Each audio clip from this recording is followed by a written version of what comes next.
Hey guys, welcome back to the shop. In this video I'm going to use electrolysis to clean this flathead V8 engine block.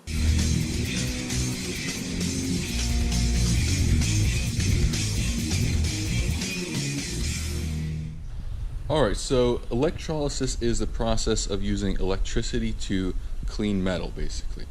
So to do it you need a few things. Number one, you need a metal part that you want to clean. I have that engine block there. You need a non-conductive container big enough to fit the part you want to clean.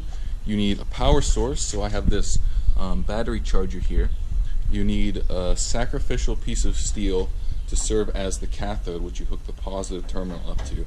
So I have this this concrete reinforcement there, that stuff that I kind of bent around to get a nice even spread in there. So that's what the positive current flows through. The negative terminal then is hooked up to the actual part you want to clean. And then once you put this in there, you'll fill this up with water and then add some of this Arm & Hammer washing soda. It's not baking soda, so don't confuse it with that. This helps the water conduct electricity better and actually clean your part.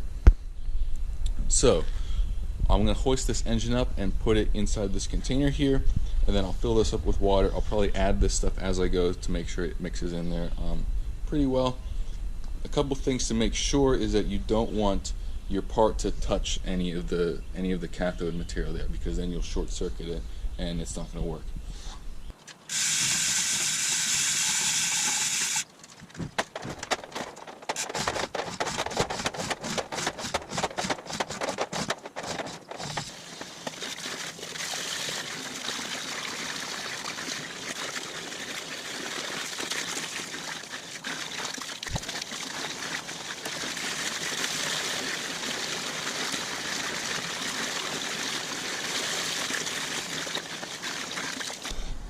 Alright, so I've had this in here for several hours now, I'd say, and you can obviously see all that rust coming out up to the surface there. So I just have terminals hooked up there.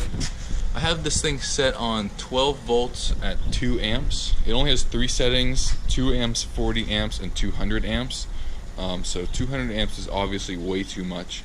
So I just tried 2 amps and it seems to be working just fine. So I'm going to keep it like this maybe for a couple days. The nice thing about having this right below the hoist here is I can just kind of turn this stuff off and lift it up out of here to check it kind of whenever I want to. I just have to be careful that when I put it back in, it's not touching those wires around the edges. So I'll probably leave this in for maybe 24 hours or so, and then I'll take it out and check it just to see what it looks like. Alright, so I've had this in here for pretty much 24 hours by this point.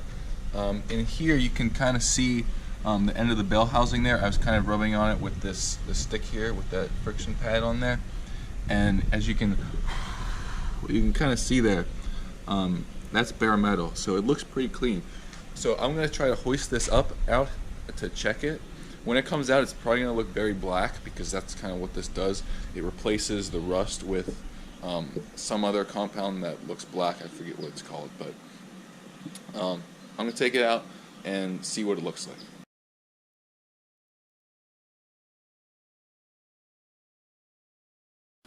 Alright, well this seems to have worked really well.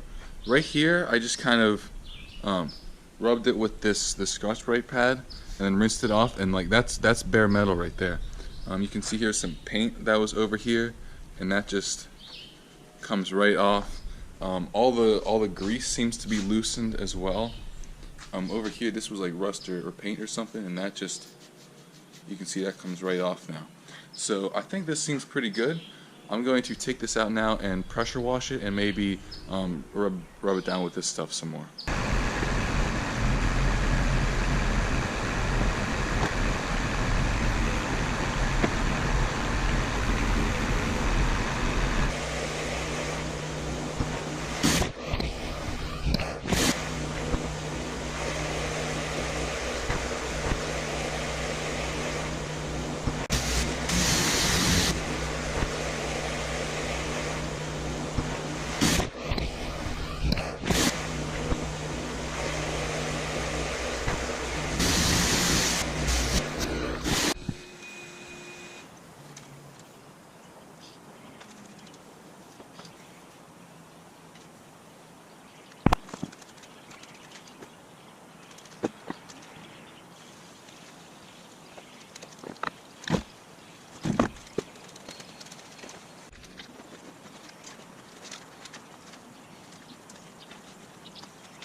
Alright, so I've got this all cleaned up now, and this turned out actually surprisingly well. You can see here, this is all just bare cast iron. There's no rust or leftover paint or anything like that on there.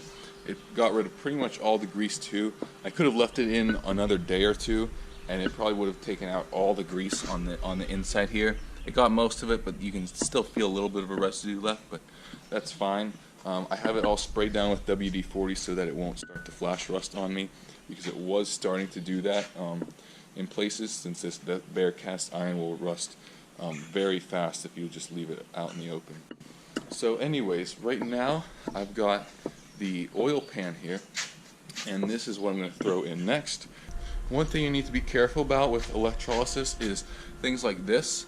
This little piece here on the dipstick tube is actually aluminum, and aluminum will be completely dissolved by the electrolysis if you leave it in as long as you need to clean the steel.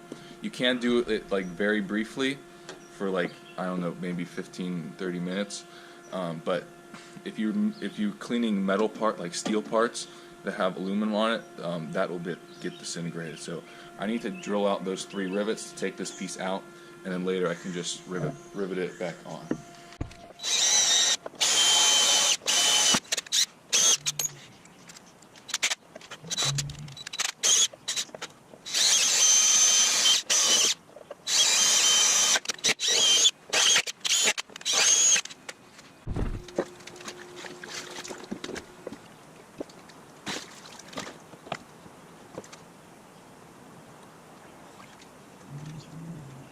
Alright, so I got it in there now. You can see it's almost completely submerged. I can just add a little bit more water to fix that. That should be good. I'll leave that in there another 24 hours, I'd say. Maybe a little bit longer, because this has a lot of grease on it. So I'll take this out when I think it's ready. Alright, so I've had the oil pan in here for almost 2 days now, and you can see a lot of the grease and stuff floating on the top. So this should be pretty good. I'm going to take this out, pressure wash it, and see how clean it turns out.